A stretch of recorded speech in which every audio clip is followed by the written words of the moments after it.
আসসালামু আলাইকুম, আপনারা দেখছেন অল এগ্রো টিপস। বন্ধুরা, আজকে আপনাদেরকে জানাবো শীতের দিনে মুরগির খামারের পর্দা ব্যবস্থাপনা সম্পর্কে। আমি কিভাবে আমার খামারের পর্দা ঠিক রাখি এবং আপনারা কিভাবে ঠিক রাখলে আপনাদের মুরগিতে সমস্যা হবে না, যেমন নিউমোনিয়া, কাশি, পানিজনিত রোগ এগুলো দেখা দেবে না, এগুলো কিভাবে আপনারা সমাধান করবেন এবং আপনারা পর্দা কিভাবে ঠিক রাখবেন। তো বন্ধুরা, আমি সকাল 9টায় উঠি।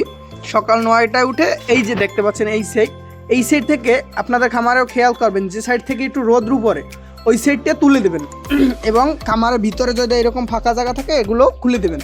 সাথে সাথে সকালে অ্যামোনিয়া গ্যাসটা বের হয়ে যাবে। আর তারপর প্রায় 11টার দিকে আমি আমার এই সাইড, যে সাইডে রোদ্রু কম পড়ে, এই সাইডটাও তুলে দিই, যে কারণে আমার দুই সাইড থেকে হাওয়া বাতাস প্রবেশ করতে পারে, চলাচল করতে পারে। খামারের মধ্যে লিটারে হওয়া যে অ্যামোনিয়া গ্যাসটা এটা বের হয়ে যায় আর কি, দূর হয়ে যায়। এবং আমি রাত্রে কী করি, আমি রাত্রের বেলায় এই যে পর্দাটা দেখতে পাচ্ছেন, এই যে আপনাদেরকে আমি কাছে গিয়ে দেখাই, এই যে একটা পর্দা, এই পর্দাটা হচ্ছে আমার সাইড পর্দা, আমার একদম সাইড পর্দা। তারপরে এই যে একটা পর্দা দেখতে পাচ্ছেন, এইটা হচ্ছে আমার ভিতরের একটা পর্দা। সাইড পর্দা একটা, এইটার সাথে আর একটা ভিতরের পর্দা। এই যে আমি রাত্রে এই সাইড পর্দাও নামাবো, ভিতরের পর্দাও নামাবো, ও সাইড থেকেও সেম সাইড পর্দাও নামাবো এবং ভিতরের পর্দাও নামিয়ে দেবো। আর এই সাইডে যে দেখতে পাচ্ছেন, এই সাইডে ওই যে সাইড পর্দা ওই যে টানানো আছে, আর ভিতরের পর্দাও আমি নামিয়ে দেবো। হ্যাঁ, আর আল্লাহর রহমতে এই সাইডটা এখন বর্তমানে খোলা। এই যে দেখতে পাচ্ছেন এই সাইডটা, এই যে পর্দাটা আমার, এই যে দেখতে পাচ্ছেন এই পর্দাটা, আমি এই পর্দাটা নামিয়ে দেবো।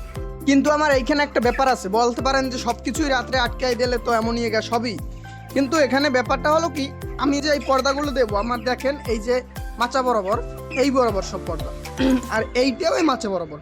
তা আমি যখন রাত্রে পর্দাগুলো তুলে দেব, অ্যামোনিয়া গ্যাসটা কিন্তু সবসময় উপরে থাকে, ওটা কিন্তু শ্বাস প্রশ্বাসের ওই গ্যাসটা না, ওটা অ্যামোনিয়া গ্যাস, বাজে গ্যাস, ওটা সবসময় উপরে থাকে। তো আমার এই নিচটা কিন্তু আবদ্ধ হবে যাতে ঠান্ডাটা না আসে। এই যে আমি সাইডে দেখেন কীভাবে বোর্ড দিয়ে, চাই বললে বোর্ড দিয়ে কীভাবে আর কি দিচ্ছি জানি, ওই যে ঠান্ডা যে একটা বাতাসটা, ওইটা যেন ডাইরেক্ট সরাসরি ভিতরে না ঢুকতে পারে। কিন্তু আমার পর্দা এই যে উপর থেকে এই যে খোলা, এই পর্যন্ত আসবে আমার পর্দা, কিন্তু আমার উপর থেকে সম্পূর্ণটা খোলা। এই তো একসাথে এই সাথে অ্যামোনিয়া গ্যাসটা বের হয়ে যাবে, আর যে কারণে আপনাদের সমস্যা হবে না খামারে। তো আপনারা এই বিষয়গুলো মেনে চললে, আমার মতো এইভাবে ফলো করলে আপনাদেরও খামারে সমস্যা হবে না, অ্যামোনিয়া গ্যাস সৃষ্টি হবে না আশা করি। আর আমার খামারে একটু কাশি সমস্যা হয়েছিল, কিন্তু আলহামদুলিল্লাহ এখন ঠিক হয়ে গেছে। আর আপনারা মনের ভুলেও যে কাজটা করবেন না, আপনারা কখনোই খামার ঘর পলিথিন দিয়ে আবদ্ধ করবেন না। অনেকে কি করে, ঠান্ডা বাতাস আসতে দেবে না, তাই শীতের দিনে পলিথিন দিয়ে খামার ঘর আটকিয়ে দেয়। আপনারা নিজেরাই প্রয়োগ করে দেখতে পারেন, আপনারা কি কখনো একটা পলিথিন মাথায় মুড়ো দিয়ে থাকতে পারবেন? পারবেন না, আপনাদেরও শ্বাস প্রশ্বাস বন্ধ হয়ে যাবে। তো মুরগিও তো সেম। তো এই ভুলটা কখনোই করবেন না, অনেক খামারেই করে, আমার দোকানে আসে অনেক খামারি যারা এসে জিজ্ঞেস করে। এতক্ষণ সাথে থাকার জন্য ধন্যবাদ। আর আপনারা ভিডিও দেখে হয়তো বুঝে গেছেন কীভাবে পর্দা ঠিক রাখতে হবে। আমার এই নিয়ম অনুযায়ী মেনে চললে আপনাদের খামারে অ্যামোনিয়া গ্যাস সচরাচর হবে না। আর ভিডিওটি ভালো লাগলে আমার চ্যানেলটি সাবস্ক্রাইব করে দিয়ে পাশেই থাকুন। আমার চ্যানেলে নিত্য নিয়ত এইরকম আপডেট দিয়ে থাকি মুরগি পালনের সম্পর্কে। তো আপনারা ভালো থাকবেন। আসসালামু আলাইকুম। নিজের খামারের খেয়াল রাখবেন।